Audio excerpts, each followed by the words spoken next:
The glimpse into the past is breathtaking, revealing, and above all, incomplete.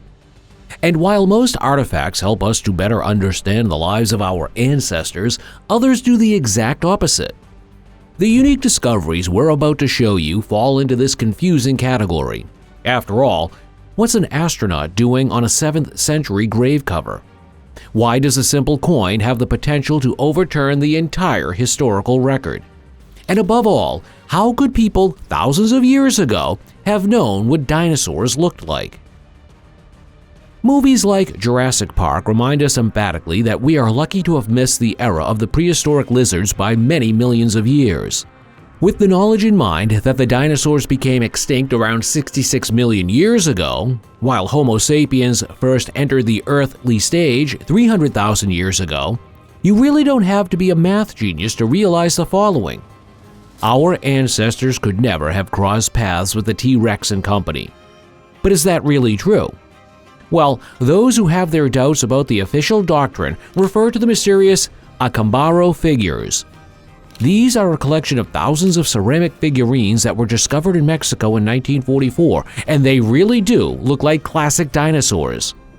So do the artifacts now provide indisputable proof of the coexistence of humans and prehistoric lizards? Well, not necessarily. The authenticity of the artifacts is anything but undisputed.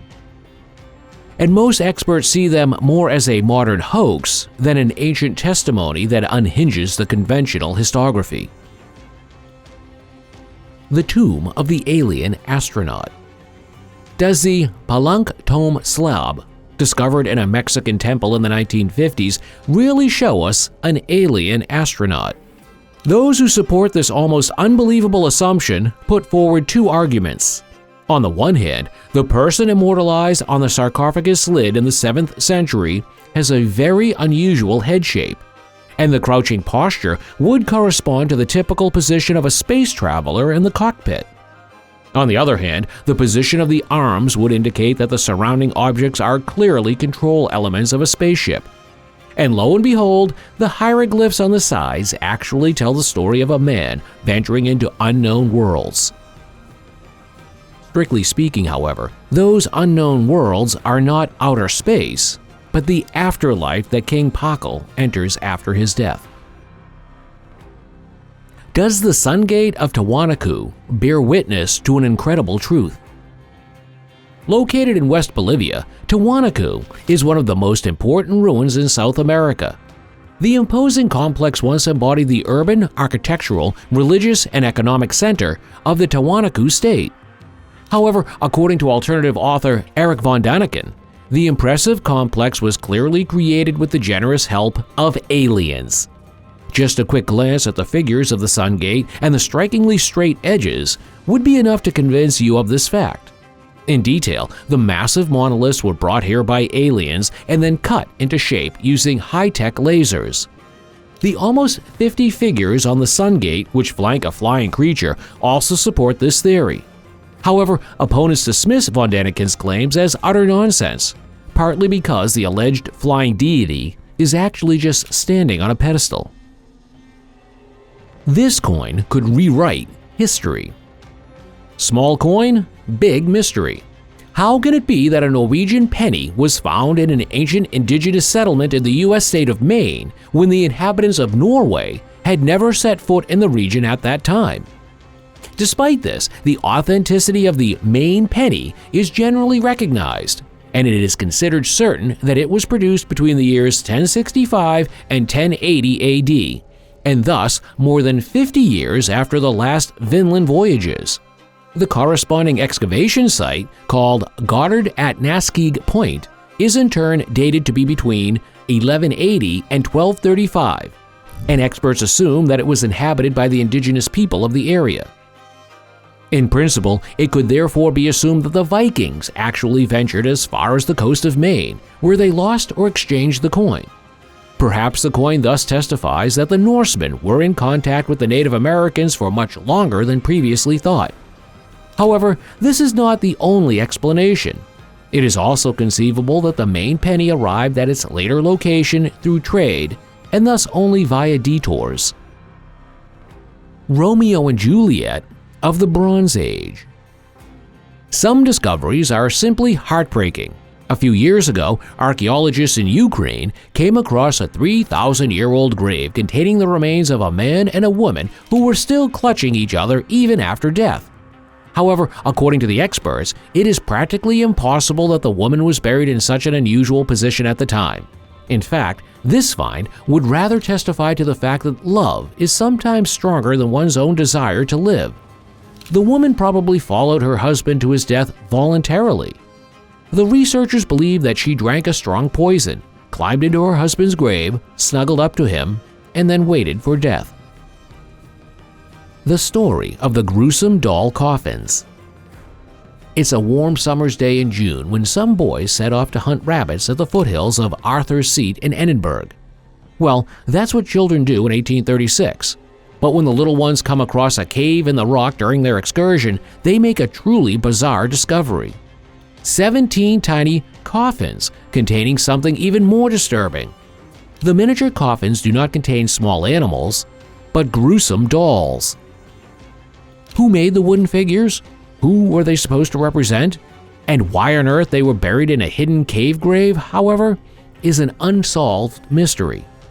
All we know is that the coffins, which are just under 10 centimeters long, and the dolls placed inside them are unique, handmade pieces.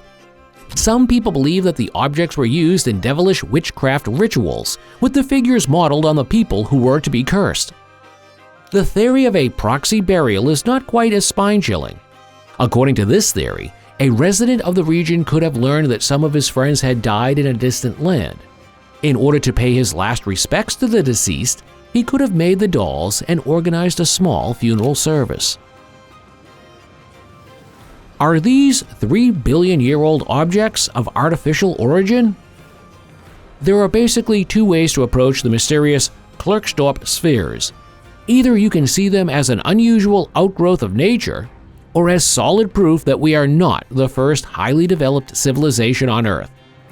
However, as the 200 or so objects that were once recovered from the mines of Ottosol in South Africa are already 3 billion years old, the question arises as to what form of life would have been capable of making them back then. In fact, even NASA is said to have admitted that the spheres are completely mysterious and that they could only have been formed in zero gravity. And while the structures sometimes present themselves as almost spherical and sometimes as flattened objects, they are strangely adorned with the thin parallel notches. No less strange is what happens when the spheres are broken open. Then they release a soft, white substance that instantly disintegrates into dust. The secret of the Cochno stone. It was 1887 when the Reverend James Harvey discovered an unusual rock in Scotland. However, it was not the impressive length of 13 meters or the width of 8 meters that astonished the discoverer, but the strange ornate images that adorned the massive structure. In fact, there are more than 90 cup and ring markings on the Cochno stone. This special rock art enjoyed great popularity thousands of years ago. The decorations were particularly widespread in the British Isles, but the spiral patterns were also to be immortalized for posterity in the Alps, in Spain, and on the Atlantic coast. The rock carvings on the Cochno stone are among the most breathtaking petroglyphs discovered in Scotland to date. So what do you do with a fascinating testimony to time whose background is completely unknown? Right, you bury it in the ground. What at first sounds quite funny actually had a rather sad background. The researchers feared that the Bronze Age artifact could fall victim to vandalism. Buried in the 1960s, it would take until 2015 before the rock was scientifically examined and subsequently exhibited. Ancient flying machines? Discovered in ancient Columbian tombs, the date of origin of the Quambaya artifacts has been dated to between 100 and 1000 AD. Most of these objects made of ceramic and gold are not particularly unusual. After all, they only depict stylized human figures, animals, and plants. However, the so-called Quambaya jets are much less ordinary. As the name suggests, these are often interpreted as ancient flying machines. There is no doubt that the basic design of the sparkling figures is indeed reminiscent of modern aircraft. But is it possible that our minds are playing tricks on us when we look at these artifacts? Some experts, who consider the Colombian gold planes to be replicas of fish, believe that we are falling victim to pareidolia. In other words, a phenomenon that causes us to recognize familiar objects or faces in things and patterns. How did this bell get to the other side of the world? The year was 1836, when missionary William Colenso witnessed a most unusual scene in New Zealand. He sees some Maori women cooking potatoes in a pot, which on closer inspection turns out to be a broken bronze bell. And to this day, the question remains as to how this was even possible. After all, the misappropriated bell was decorated with an old variant of the Tamil script, which is mainly used in India and Sri Lanka. Examination of the characters used indicates that the objects could be over 500 years old, but how it ended up in New Zealand remains an unsolved mystery for the time being. Theories range from the assumption that the artifact originated from trade contacts with other peoples, to the assumption that the Tamils reached Oceania hundreds of years ago. And now you can at least get as far as the subscribe button. You're very welcome to become part of our community and never miss a new video from us again.